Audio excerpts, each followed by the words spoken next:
طفلك أم شريك حياتك، للكاتب جيلين وناتالي ويليامز. ابتدى الكاتب بجملة إن الأطفال نعمة كبيرة بتملى الأسرة بالفرح، لكن الطفل بيتولد بمطالب كتيرة، فمن لحظة وصوله بياخد اهتمام الأسرة كلها، وبيبتدي الأب والأم يمارسوا أدوار جديدة في وجود كائن جديد بينهم.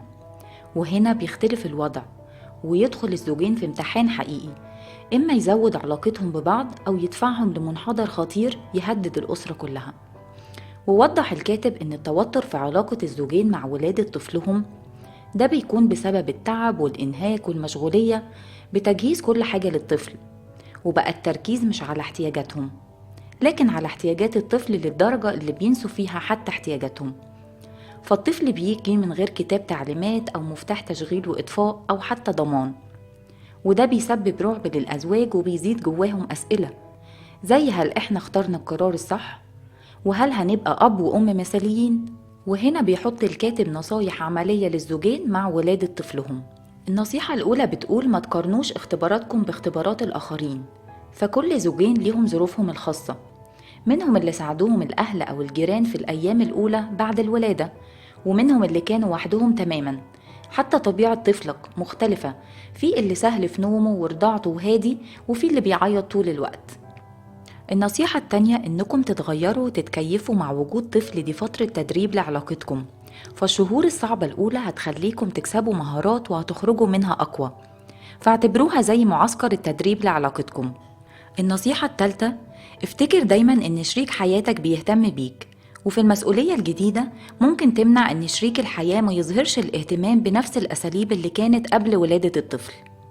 النصيحة الرابعة بتقول بلاش تكونوا قاسيين على نفسكم وتحكموا انكم فاشلين بسبب عياط الطفل المستمر او قلة نومه او مشاكل رضاعته، لكن افتكروا انكم لسه بتتعلموا طفلكم، ومع الوقت هتفهموه وهتقدروا تتكيفوا مع الوضع الجديد، فكل اسبوع بيمر دي مرحلة مشيتوها بسلام. النصيحة الخامسة، شارك شريك حياتك بالتعب والضغط اللي بتمر بيه، واتكلموا عن الطرق اللي تقدروا تساعدوا بيها وتسندوا بعض، وقسموا المسؤولية بينكم لأجزاء صغيرة عشان تحسوا بالإنجاز لما تعملوها. النصيحة السادسة، عيدوا ترتيب ميزانيتكم لأنكم هتتفاجئوا بوجود مصاريف جديدة للطفل، فكروا إزاي توفروا الفلوس من الاستغناء عن أمور مش ضرورية، فالتخطيط والالتزام هيوفر الفلوس.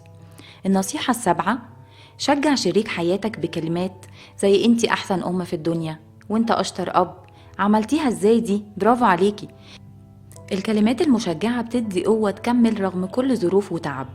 وراقب كلماتك السلبية اللي ممكن تخرج في وقت التعب والضغط، لأنها ممكن تدمر علاقتكم. النصيحة الثامنة، نظموا جدول للاهتمام بالطفل وقت النوم، بدلوا بينكم أوقات الاهتمام بالطفل في الليل، خصوصا مع صحيان الطفل كل ساعتين أو أقل، عشان ياخد كل منكم وقت للراحة.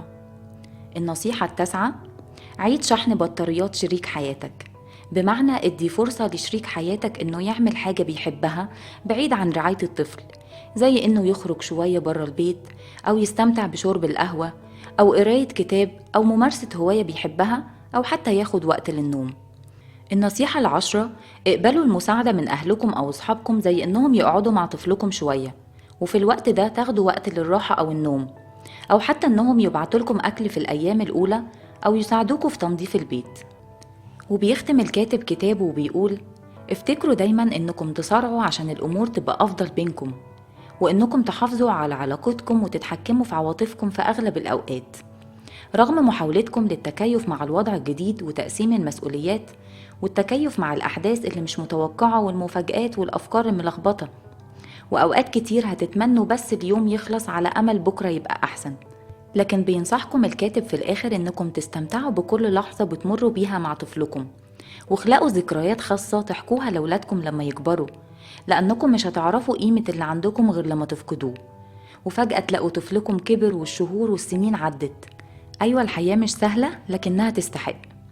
الفيديو خلص، لكن الكتاب مليان بالأفكار الجميلة، بنشجعك تشتريه وتقراه، أكيد هتستفاد أكتر لما تطلع عليه بالتفصيل. ربنا معاك.